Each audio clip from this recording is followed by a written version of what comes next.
El único juez de este rincón es mi col de 6 tiros. La única pena de mi código es la pena de muerte.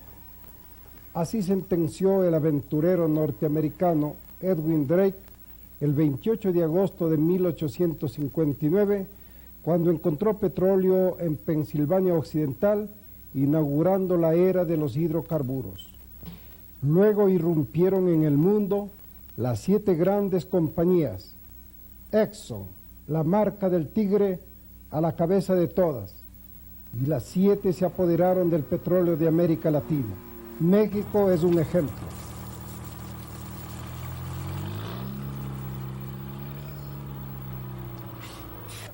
Luego de triunfar la revolución en 1910 contra Porfirio Díaz, el dictador entreguista, el presidente Francisco Madero grabó las exportaciones petroleras. En 1913 cayó asesinado.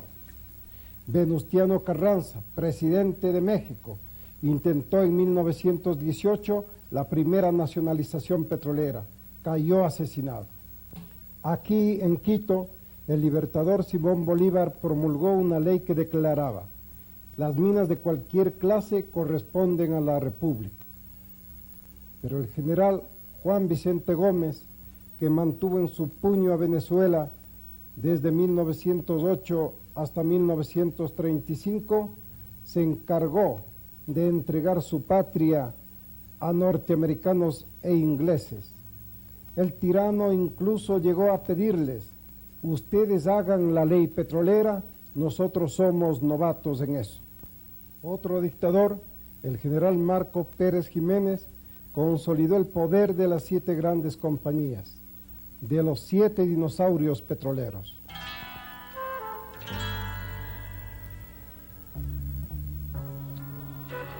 Bogotá, 9 de abril de 1948. Cae asesinado el líder demócrata y nacionalista Jorge Eliezer Gaitán. El pueblo arrasa la ciudad. Es el Bogotazo, el bautizo de la violencia. 300.000 vidas perdidas. Sobre la sangre fresca de Gaitán, el presidente conservador Ospina Pérez promulga leyes a favor de los dinosaurios para estimular las inversiones encaminadas a buscar nuevos yacimientos de petróleo.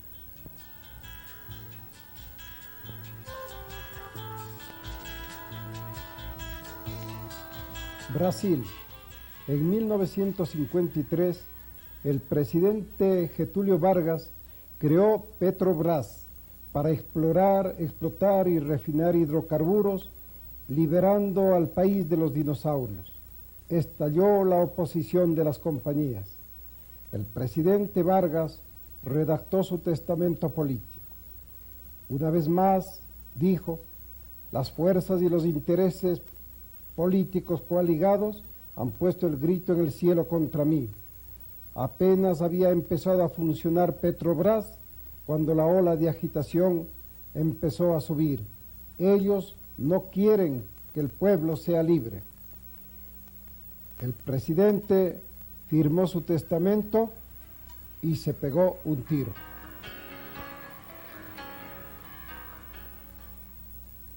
En Argentina, el general Enrique Mosconi creó yacimientos petrolíferos fiscales. Esto en los años 30. En los últimos tiempos, los dictadores del proceso se encargaron de vaciar el ente fiscal, mientras las madres de la Plaza de Mayo lloraban la desaparición de miles de sus hijos.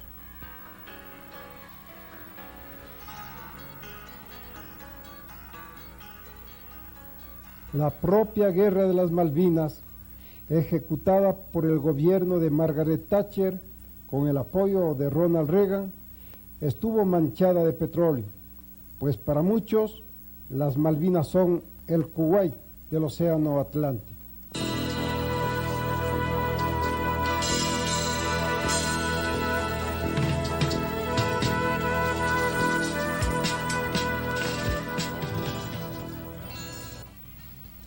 Un día de 1932 sonaron trompetas, se agitaron banderas y soldados bolivianos y paraguayos corrieron a despedazarse mutuamente sobre el calcinante suelo del Chaco. A unos y otros se les aseguró que defendían su patria. Lo que no se les dijo es que detrás del Paraguay estaba Argentina y detrás de Argentina la Shell, en tanto que detrás de Bolivia se hallaba la Standard Oil, la Exxon. Los dos dinosaurios chocaban brutalmente, moviendo desde las respectivas gerencias, desde Estados Unidos y Gran Bretaña, ejércitos de súbditos ignorantes y hambrientos. 100.000 bolivianos y 30.000 paraguayos fueron devorados por los buitres.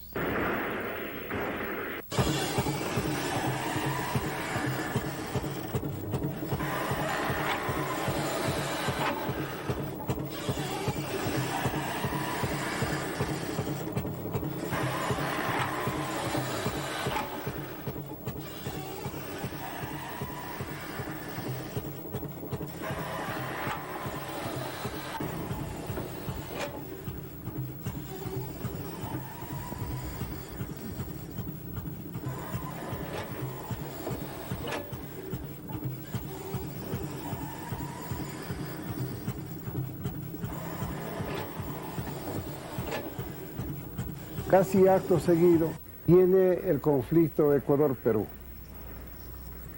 La República del Ecuador, poco conocida en verdad en el mundo, es un país sudamericano de los más desdichados en cuanto a la tragedia petrolera. Hace miles de años ya florecieron en el territorio actual del Ecuador distintas y ricas culturas. Los habitantes antiguos usaban ya petróleo, lo mismo en la península de Santa Elena que en la región amazónica.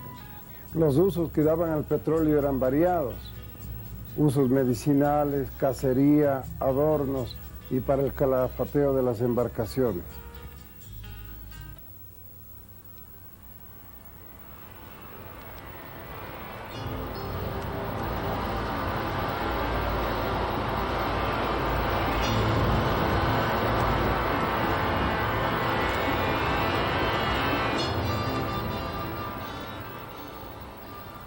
En la década del 20 arriba la British Petroleum, disfrazada convenientemente como Anglo Ecuadorian Oil Fields.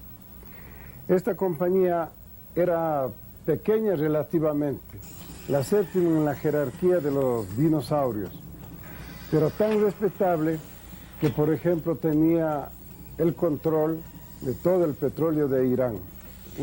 En la región amazónica o oriente viene simultáneamente a operar Standard Oil, también disfrazada con otro nombre, en este caso Leonard Exploration. Las concesiones a favor de una y otra son muy generosas. Derecho de exploración y explotación por 60 años, derecho a usar gratuitamente maderas y demás materiales que hallaren en la zona de concesión y exoneración de toda clase de impuestos. Mientras en cambio las obligaciones son mínimas, como aquello de pagar 3 centavos de dólar por cada hectárea recibida. Sin pérdida de tiempo, Leonard, es decir, Standard Oil, Exxon, hace intensas exploraciones, tantas y tan seguras, que su jefe de operaciones en el Ecuador publica este libro.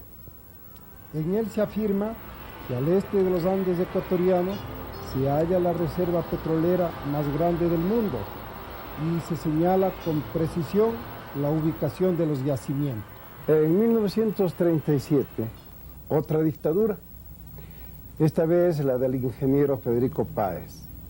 Centenares de ecuatorianos a la cárcel. Los opositores más peligrosos son enviados a un campo de concentración en Galápagos, a 1000 kilómetros del continente. A través del dictador, la Shell da un golpe maestro. Páez declara concluido el contrato con Leonard, con la Exxon, y entrega a la Shell un territorio 4 veces más grande, por un total de 10 millones de hectáreas, comparativamente 3 veces el Reino de Holanda. Con este antecedente se produce la invasión peruana. Y se produce porque el gobierno del Perú está sometido desde comienzos de siglo a otra de las subsidiarias de la Standard Oil, o Exxon, sometido en este caso a la International Petroleum Company.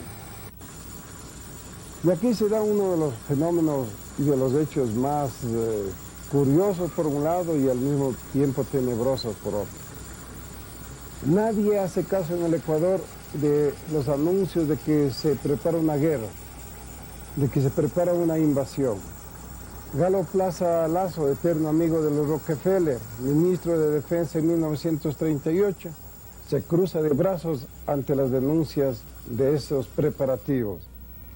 El presidente Carlos Alberto Arroyo del Río, liberal, uno de los jefes principales de la oligarquía de Guayaquil, no toma ninguna medida.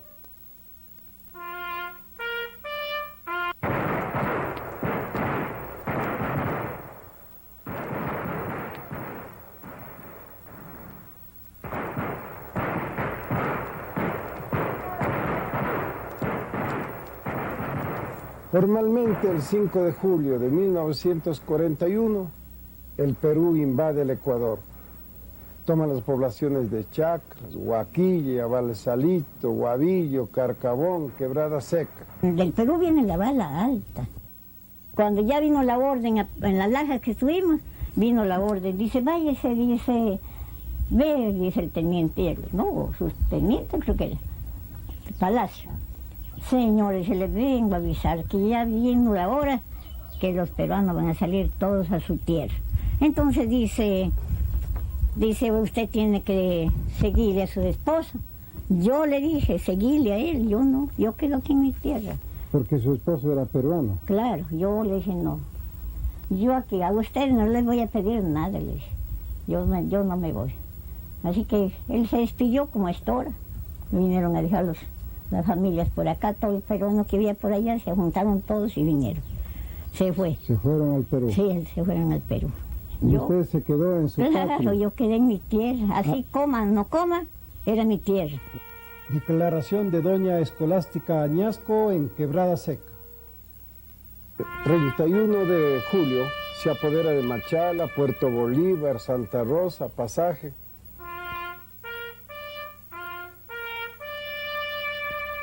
Escuchemos ahora el testimonio de doña María Santos Cajamarca en Hualtaco. Todos los demás tuvieron que dejar aquí. Los peruanos entraron aquí como haber veteado a un niño, el padre, y quedarse. No pelearon con nadie.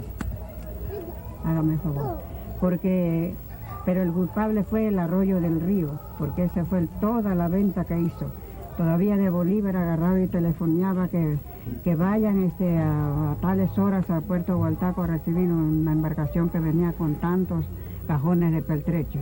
Y en la angustia de los pobres civiles venían ellos a obligarse a saltar en su hombro los cajones. Y tales fue que nada, una mentira, un engaño que les hizo.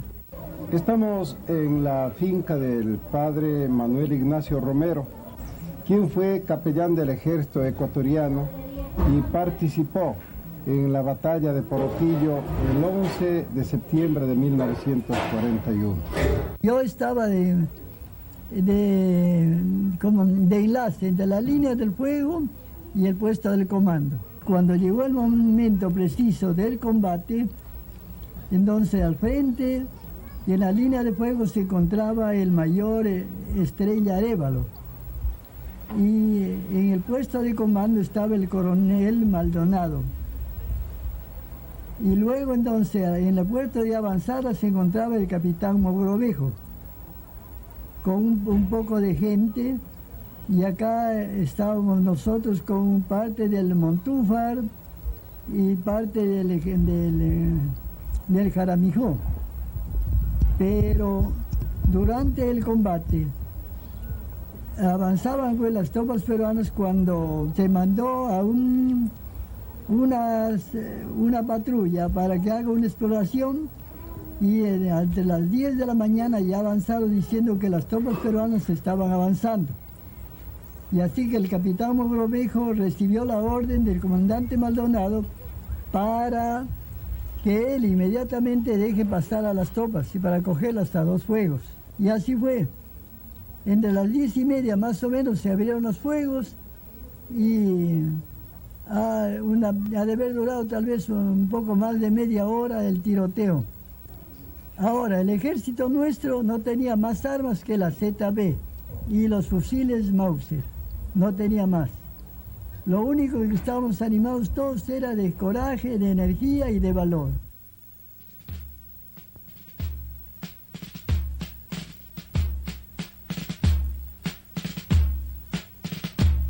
Simultáneamente, el invasor avanza por el oriente y por el mar, amenazando Guayaquil.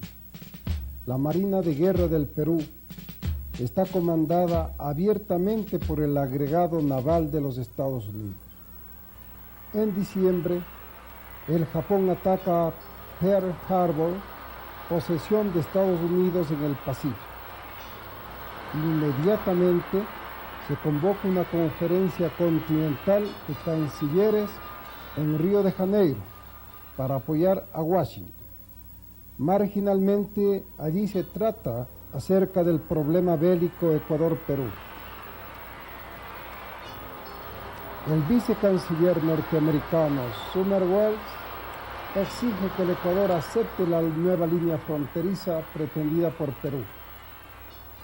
El 29 de enero de 1942 se suscribe el así llamado Protocolo de Paz, Amistad y Límites.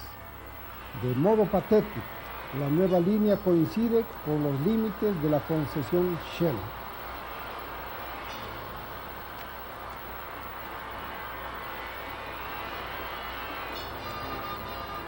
Inmediatamente, Lima entrega aquellos territorios ecuatorianos a la Standard Oil de Nueva Jersey.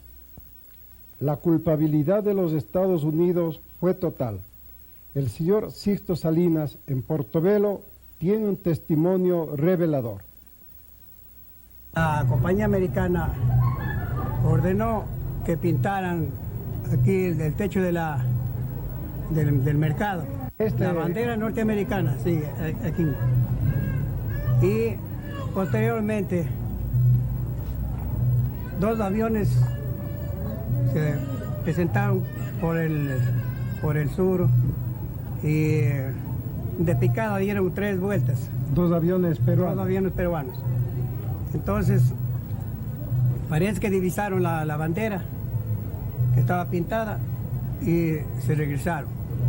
Eso a pesar de que había tropas ecuatorianas que estaban concentradas A aquí. pesar de eso, sí. Quien mandó pintar banderas norteamericanas en Portobelo fue la South American Development, que saqueó nuestro oro desde comienzos de siglo hasta 1950.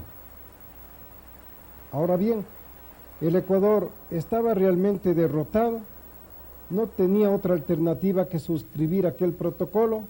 No lo piensan así los combatientes del 41.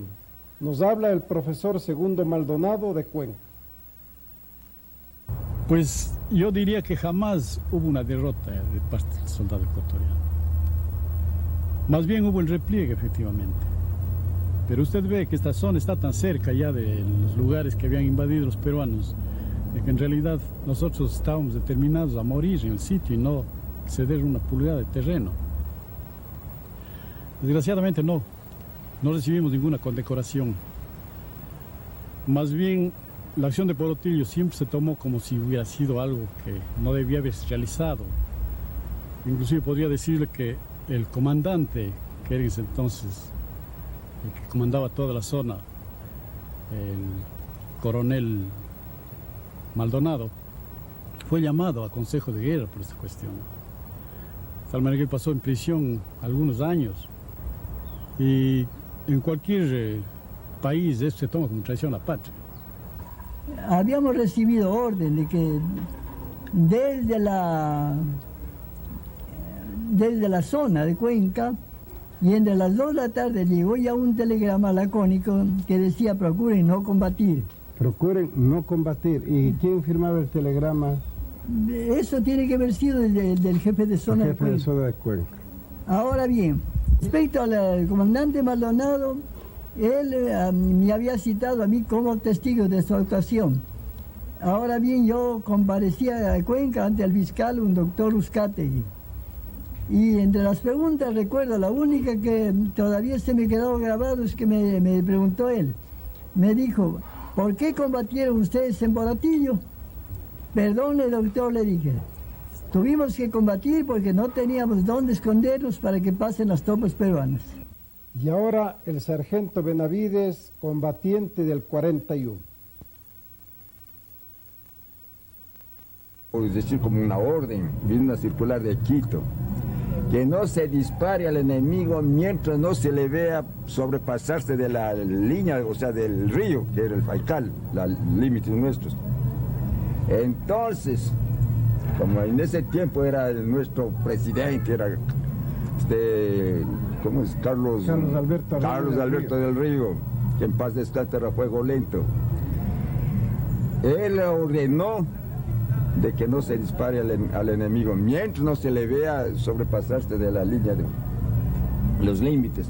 Entonces mi mayor, el jefe de mi batallón Cayambe, el Yuro Rosero, como le decíamos, llamó a toditos, otra llamada general, que no respeten otra orden más sino la orden de él, que él se hacía cargo de esto.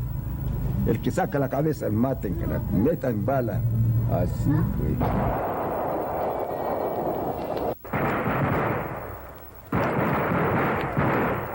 Por su parte, nuestro buque Jambelí batió victoriosamente en el Pacífico a unidades navales del Perú. En cuanto al pueblo, las multitudes enardecidas pedían armas, pero la suerte estaba echada. El papel del gobierno oligárquico liberal conservador fue facilitar el triunfo del Perú, es decir, la victoria del Standard Oil, y de paso abrir las puertas a la misma IPC, causante del conflicto, y a otros dinosaurios. Pero el culpable fue el Arroyo del Río, porque esa fue toda la venta que hizo. Todavía de Bolívar agarraba y telefoneaba que vayan a tales horas. En mérito a sus servicios, mientras el pueblo enterraba a sus muertos, el presidente Franklin Delano Roosevelt invitaba al dictador Arroyo del Río y le proclamaba apóstol del panamericanismo. Tal vez nunca un gobernante latinoamericano recibió tantos homenajes de Estados Unidos.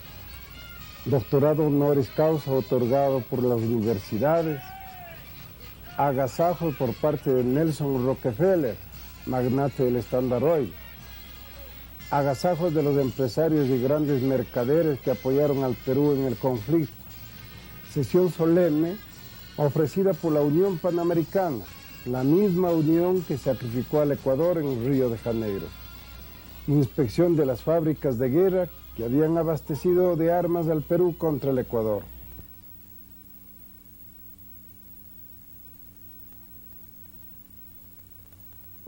A veces nuestros países han sido campos de guerras provocadas por monopolios de distintas nacionalidades que se disputan esferas de influencia. La guerra del Chaco es uno de los ejemplos de la lucha por el petróleo. Hay otros ejemplos de este tipo. El despojo mediante el cual el Perú, representando al Standard Oil, arrebató una parte del territorio ecuatoriano donde tenía influencia la Shell. Che Guevara.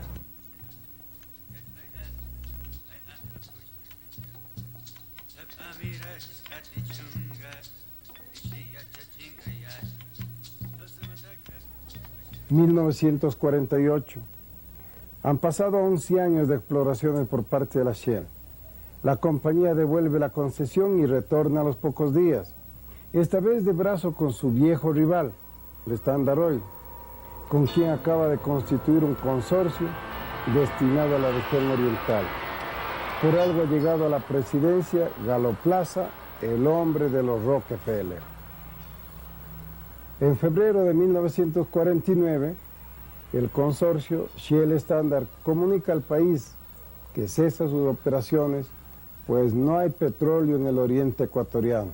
El presidente Plaza declara: el oriente es un mito, y justifica la retirada táctica de los dinosaurios. No importa que queden cesantes 900 obreros. El Ecuador estaba considerado país reserva. Los monopolios tenían otras fuentes para abastecer el mercado mundial: Irán, Venezuela, los países árabes. No les convenía destapar los pozos ecuatorianos.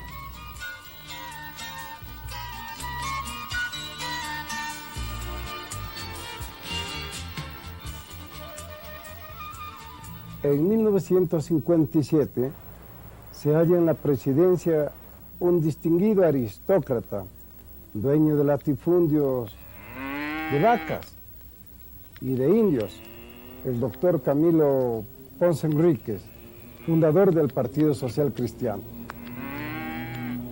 Como al momento está legalmente vacante la región oriental, Ponce entrega en masa a la Leonard Standard Oil 9.600.000 hectáreas.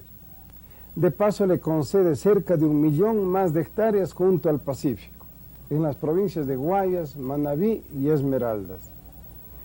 Un gobierno para las compañías, y un gobierno que poco después, 3 de junio de 1959, masacra a millares de hombres y mujeres del pueblo en las calles de Guayaquil.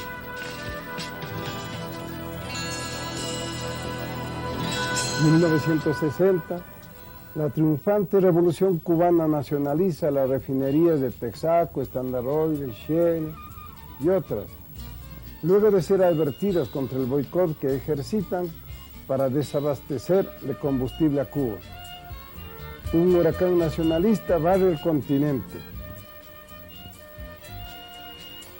Ese mismo año los países productores acogen la iniciativa de Venezuela y fundan la OPEP, Organización de Países Exportadores de Petróleo.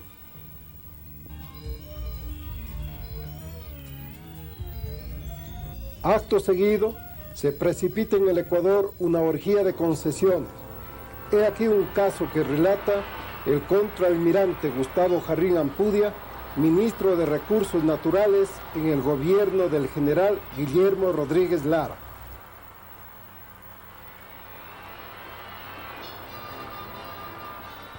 Aunque la ley establecía 200.000 hectáreas para cada contrato, hubo una de ellas minas de petróleo que logró más de 3,5 millones de hectáreas en el oriente, pagando al Estado ecuatoriano 1 centavo de sucre por hectárea y por año. Mientras tanto, ellos traspasaron la concesión Coca a Texaco y a Gulf en millones de dólares. Y como el Estado, la ley, aparentemente esa ley, no permitía dar nuevas áreas a Texaco y a Gulf que estaban en el país, estas crearon 2 compañías fantasmas, la Guarico y la Pastaza, para lograr más áreas. Minas y Petróleos fue establecida por un extranjero que yo considero fue pernicioso para el país, cuyo nombre era Howard Steven Stroud. Este extranjero, en la época que estuve en el ministerio, solicitó audiencia y como no lo recibía, me amenazó. Me mandó a obsequiar una moneda de plata, en que en una cara estaba él con frac y con decoraciones, y una leyenda que decía descubridor del petróleo en el oriente. Y en el anverso estaba el mapa del latifundio petrolero que él había conseguido.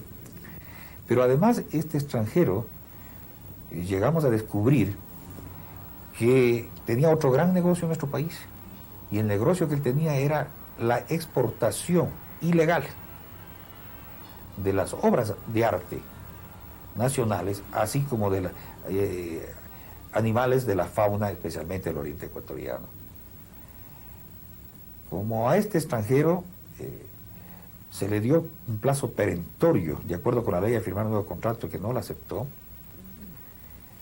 hizo un pingüe negocio vendiendo las acciones de la compañía que representaba, sorprendiendo a otras compañías internacionales. E inclusive llegó a vender el 2% de las regalías que se había reservado a la concesión Coca.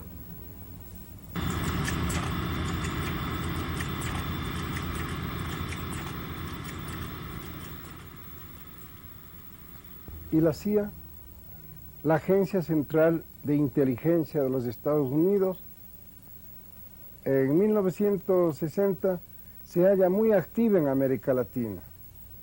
Objetivos: ruptura de relaciones diplomáticas con Cuba, aislamiento y destrucción de la Revolución Cubana.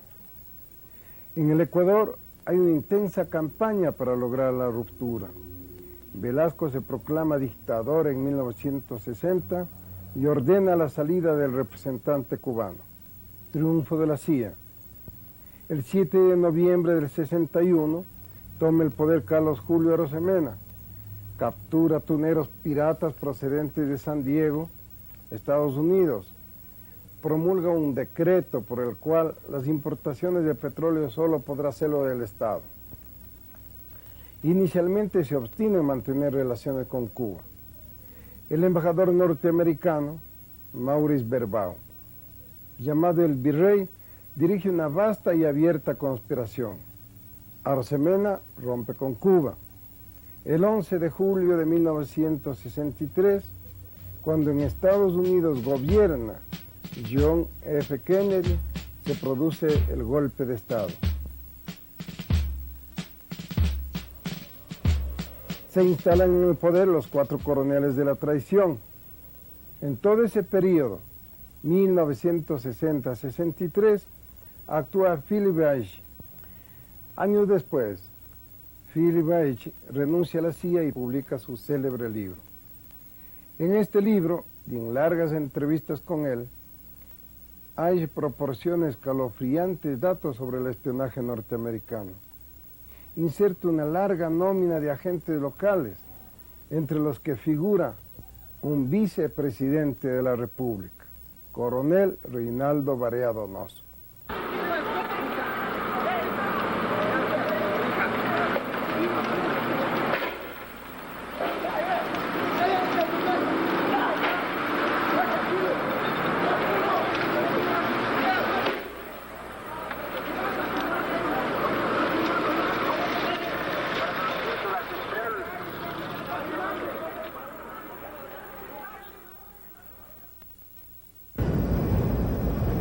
Conocerlos a ustedes en esta reunión en Managua me hace experimentar, además de nuevos impulsos políticos, un profundo sentimiento emotivo, debido sin duda al trabajo anterior mío que directa o indirectamente les causó a tantos de ustedes tanto dolor y sufrimiento. Ahí, por ejemplo, está Jaime Galarza, dirigente de la Juventud Revolucionaria Ecuatoriana en los momentos en que yo llegué al Ecuador en 1960. Gracias a las muchas operaciones que levantamos sobre él, pasó años y años en la cárcel, en las peores condiciones, y más de una vez, y como repito, eso fue en gran parte gracias a las operaciones de la CIA. Sin hacer ruido, la Leonard se retiraba. En 1964, la Junta Militar otorga una concesión petrolera en la Amazonía a favor del consorcio Texaco Gulf. Otra vez, millones de hectáreas.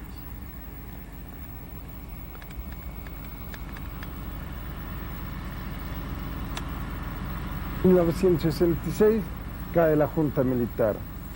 Asciende al poder Otto Arosemena Gómez. Su gobierno desarrolla una carrera olímpica de concesiones petroleras. En igual forma, la famosa compañía ADA en el Golfo de Guayaquil, que es conocido por todo el mundo, un contrato firmado y dado a los que se ha dado en llamar los 6 ilustres desconocidos, uno de ellos inclusive fallecido, y que luego que obtuvieron este contrato, estos traspasaron la concesión a la famosa compañía ADA.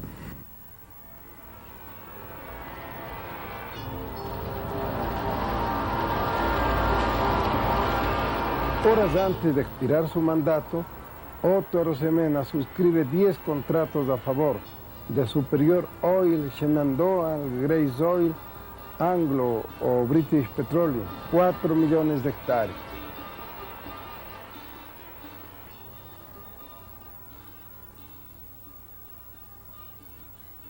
En 1968 asciende por quinta ocasión Velasco Ibarra.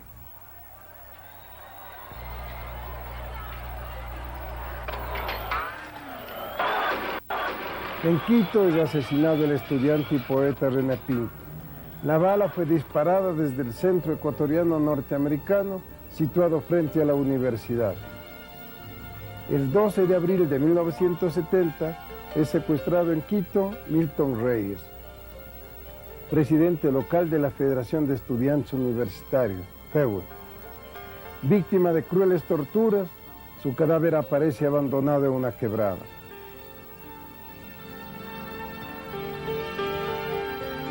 El 11 de junio, una bomba de alto poder vuela a la imprenta universitaria. Los editores de orientación somos perseguidos. El 21 de junio se instaura abiertamente la dictadura. En agosto es secuestrado en Guayaquil Rafael Brito Mendoza, presidente local de la FEUE. Su cadáver es encontrado en las aguas turbulentas de la Chocolatera, con las manos atadas hacia atrás.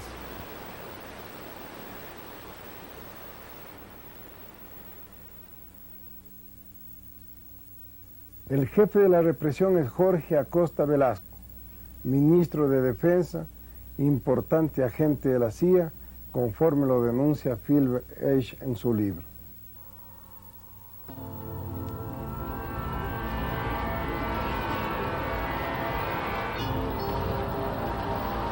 La sangre, nuevas presas territoriales son entregadas a la voracidad de los dinosaurios. Cayman Corporation, OKC, Standard Oil de Indiana y otros reciben cerca de 2 millones de hectáreas en el oriente y en la costa.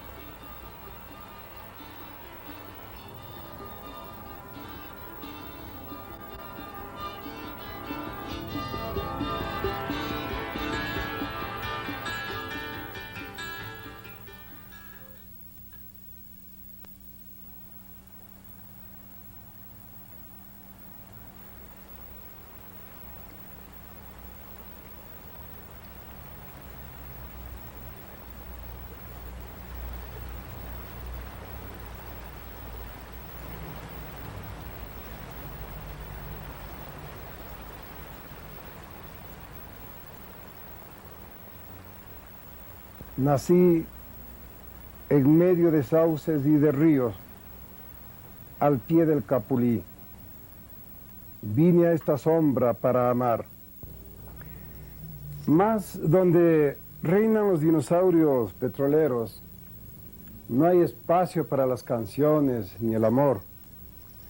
De modo que en 1971, encontrándome en la clandestinidad, bajo aquel gobierno de Velasco Ibarra, resolví escribir y publicar este libro, El festín del petróleo.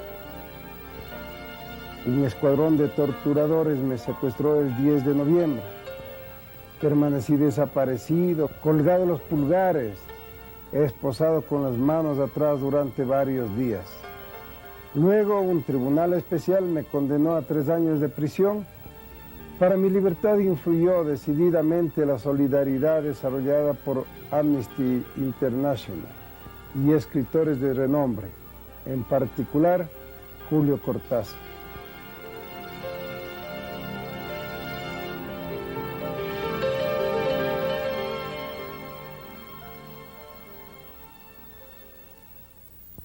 No obstante estos episodios represivos, en los 2 años primeros de gobierno se llevó a cabo una política nacionalista en materia petrolera, bajo la conducción del contraalmirante Gustavo Jarrín Ampudia, ministro de Recursos Naturales. Por primera ocasión, en 150 años de historia nacional, se estableció una política de defensa de los recursos naturales, especialmente los no renovables, como son los hidrocarburos en el país. Se establecieron tasas de explotación y precios de referencia en los campos que iban a iniciar la exportación. El país ingresó a la Organización de Países Exportadores de Petróleo OPEC porque nos hacía falta un buen asesoramiento y sobre todo defensa del mercado internacional al que iba a acudir el crudo ecuatoriano. Para todo ello, el gobierno expidió un decreto, el famoso decreto 430, mediante el cual se puso en real vigencia una ley de hidrocarburos expedida en el año 1971, que, como muchas veces expresaba el pueblo ecuatoriano, era una ley destinada a entrar en vigencia el año 2010. Es decir, cuando fenecieran todos aquellos contratos que el país había firmado con las compañías petroleras internacionales, contratos que eran por el lapso, la gran mayoría de ellos de 40 años y 10 años más de gracia, de 50 años. Es decir, que esos contratos iban a fenecer cuando ya no hubiera petróleo o recursos hidrocarburíferos en el país. La inmediata consecuencia de ello fue la reversión al Estado del más del 80% de las áreas dadas en concesión a las compañías extranjeras. Y la vigencia real de la ley, porque se les obligó a las compañías a firmar nuevos contratos de acuerdo a unas bases de contratación que expidió el Estado y la reglamentación correspondiente. Porque los contratos anteriores, en realidad cada uno de ellos era una ley especial, era una excepción a la ley, todos ellos, de tal manera que los extranjeros en el país no solamente podían explotar los recursos, sino establecer toda la industrialización del petróleo, pero de acuerdo con los intereses de esas compañías y no los intereses nacionales. Se tomó otra decisión sumamente importante del país, que fue la creación de la Corporación Estatal Petrolera Ecuatoriana. Otras decisiones importantes que se tomó, especialmente con implicación en el campo internacional, fue la participación del país, no solamente en OPEP, sino también en ARPEL, que era la asociación de todas las empresas petroleras estatales latinoamericanas. En esa forma el país obtuvo asesoramiento, ayuda y experiencia para el entrenamiento de nuestros técnicos que por primera vez iban a manejar soberanamente la industria de hidrocarburos. Y en igual forma el país participó, dio la idea y creó la Organización Latinoamericana de Energía, cuya secretaría permanente consiguió que se establezca en Quito, ya que el Ecuador había sido el que propugnaba las ideas de creación de OLADE. Hubieron otras decisiones importantes.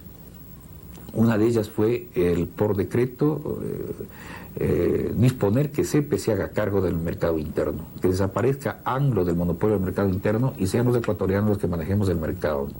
Después de tomar todas estas decisiones, evidentemente vino la reacción de las compañías afectadas.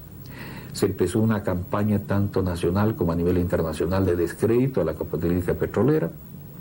Se atacó directamente a los personeros que implementaban esta política y no se paró hasta lograr la remoción del ministro. Advino el triunvirato militar que gobernó entre 1976 y 1979 y que cometió 1000 crímenes, el mayor de todos, la masacre de Astar. Esto nos dice Gaspar Molina, dirigente popular de la Troncal. Desempeñaba las funciones de primer jefe del cuerpo de bomberos. Me trasladé con 4 miembros del mismo a ver qué es lo que había sucedido.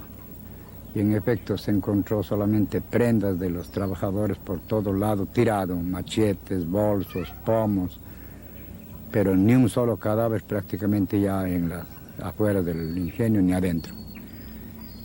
Al siguiente día justamente regresamos a sacar los cadáveres porque nos llamaban los familiares para que auxiliemos en vista de que no había quien.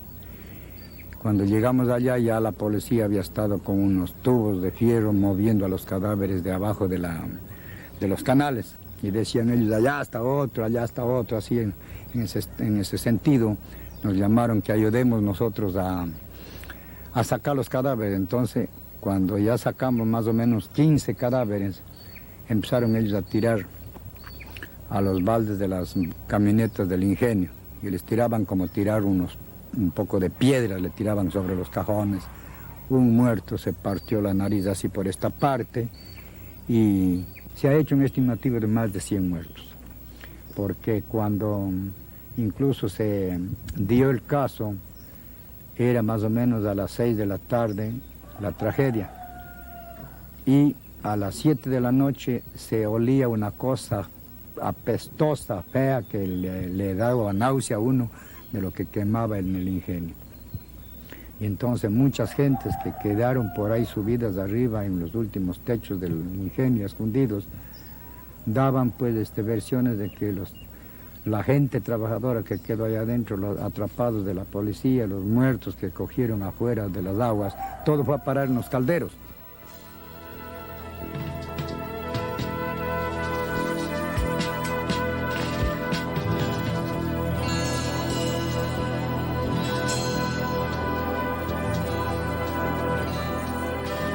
La opinión pública obliga a convocar elecciones.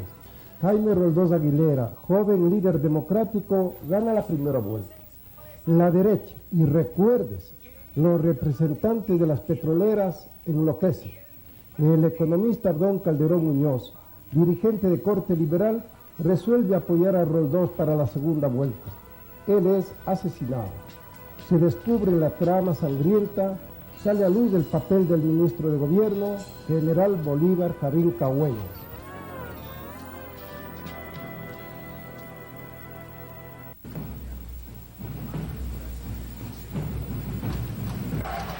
Enero 1981. Nuevo conflicto con el Perú, esta vez en la cordillera del Cóndor. El pueblo pide armas. En Washington, los ecuatorianos se manifiestan ante el Departamento de Estado. El país se arruina, se ahonda la crisis. El pueblo protesta.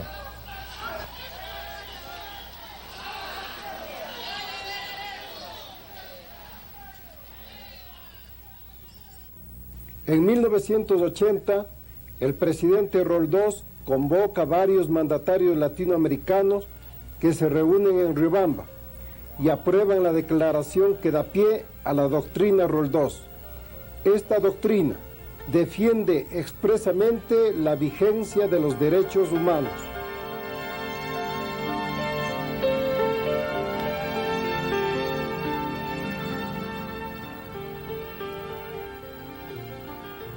El Comité de Santa Fe, integrado por los asesores de Ronald Reagan, emite un documento titulado Una nueva política interamericana para los años 80.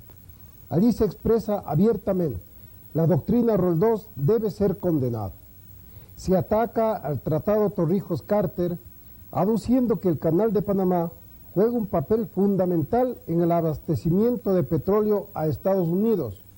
Se condena por último a los jefes militares del Perú que nacionalizaron la Standard Oil.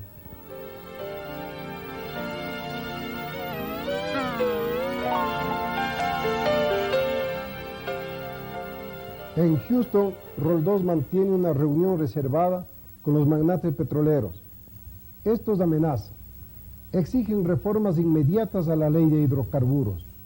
El presidente abandona la reunión indignado. Un mes después, 24 de mayo de 1981, su avión estalla en el aire. El presidente muere asesinado. En Panamá, durante otro vuelo interno, el general Torrijos cae destrozado. Otro tanto sucede en el Perú, con el jefe del ejército, general Rafael Hoyo Rubio, considerado enemigo de las compañías petroleras. La versión oficial es la misma en los tres casos: accidente aviatorio por falla humana.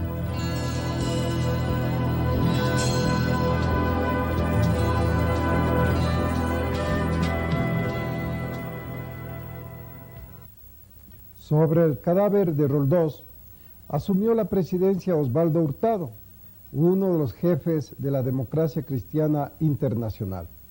Promulgó las reformas a la ley de hidrocarburos, elevó los precios de los combustibles y de los víveres, conforme exigencias del Fondo Monetario Internacional. Surge la protesta sindical y popular.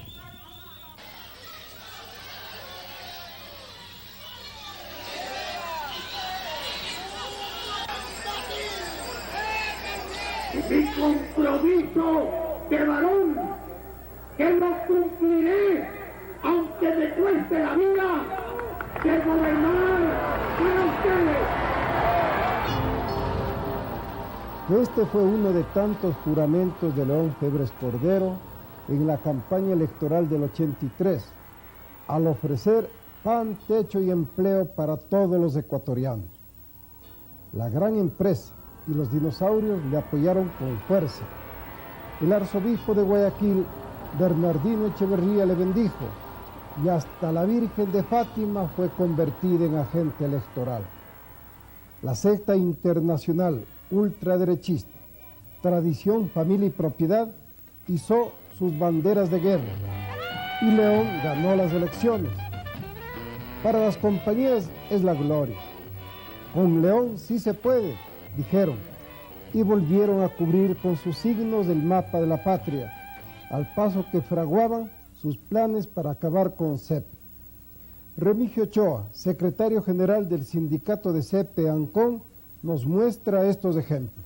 Definitivamente la política petrolera no es verdad que la maneja el ministro de Energía y Minas, no es verdad que la maneja el gerente general, eso es manejado desde el Palacio de Gobierno.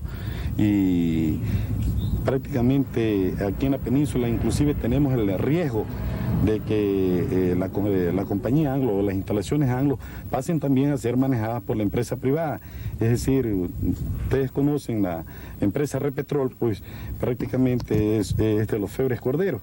Igual situación, sabemos que la CLAI, que era la mayor accionaria de Anglo, ha vendido sus acciones pues a la familia Febres Cordero, Ponce Luque y Novoa.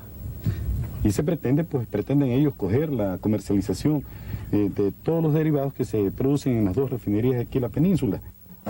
Con León sí se puede, dijeron también sus dos hermanos, y formaron el feliz triunvirato. Agustín el Mayor maneja los lubricantes Shell elaborados por CEPE y representa el célebre monopolio en la importación de químicos, agroquímicos y petroquímicos. Nicolás el Menor maneja los negocios petroleros del Estado y preside el Club La Unión de Guayaquil, desde donde se gobierna el país, como igual se gobierna desde esta embajada. El ex jefe de la CIA y vice de Reagan, George Bush, celebra su amistad con el triunvirato. Los tres hermanos manejan también negocios de bananos, vacas y caballos, y nos hacen salada la vida a 10 millones de ecuatorianos a través de un monopolio gigantesco, Crisal y Ecuasal.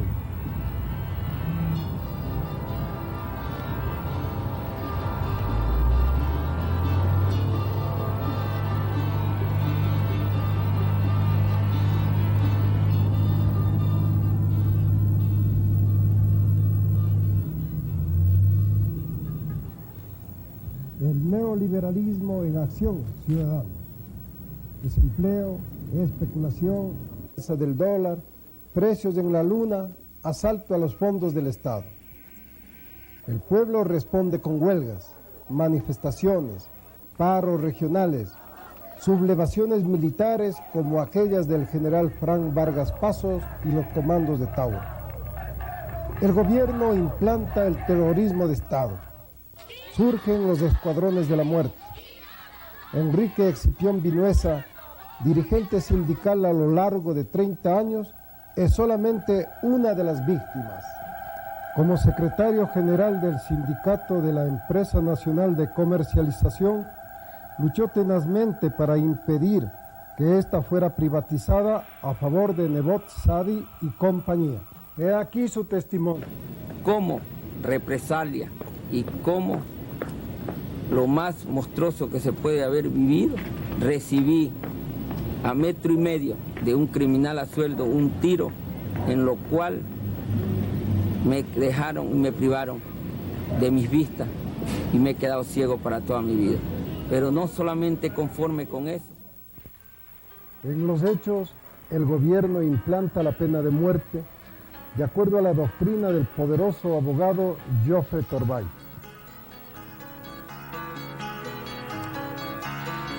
El exministro de Gobierno, Luis Robles Plaza, representante de la compañía petrolera Union Oil, se encarga de aplicar la pena de muerte.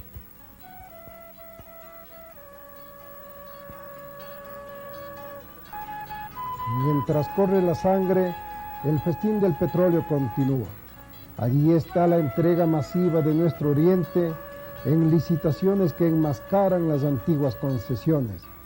Allí está la destrucción de los pueblos indios, como nos recuerda Edison Viteri, vicepresidente de CONFENIAE, Confederación de Nacionalidades Indígenas de la Amazonía. A partir desde la década de 1930, donde que inicia la primera entrada de las compañías transnacionales con la compañía Shell, somos testigos de que han utilizado formas variadas y sofisticadas de penetración dentro de nuestras tierras. Es así, han utilizado hasta bombardeos en comunidades habitadas por la nacionalidad guaraní, han utilizado sectas religiosas como el Instituto Lingüístico de Verano. Los efectos son sumamente graves. Es así, la contaminación del medio ambiente se hace sumamente notorio, exterminio de peces en los ríos, en los riachuelos, la destrucción de grandes cantidades de bosques. Asimismo han ahuyentado la cacería que los pueblos indígenas por milenios hemos vivido a través de ellos.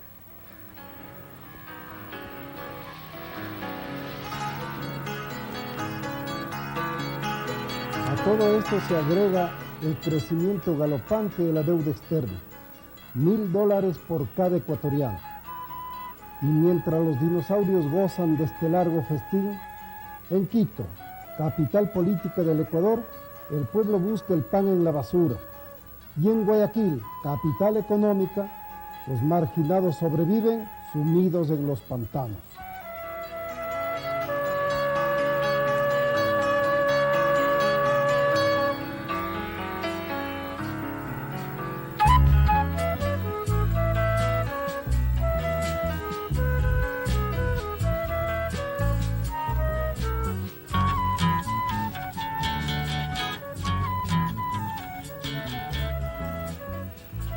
Bueno, mirando todo este panorama de la patria, nos preguntamos, ¿es admisible que nuestra variada y rica geografía sea depredada por los dinosaurios? ¿Hemos de cruzarnos de brazos y vivir sometidos nosotros, descendientes de Rumiñahui, el indio que borró Quito del mapa para que no cayese en manos de los conquistadores? No somos hijos de libertadores, no somos descendientes del general Eloy Alfaro. Si el petróleo significa nuestra esclavitud, ¿no es preferible prender fuego a todos los pozos si ese es el precio para ser libres?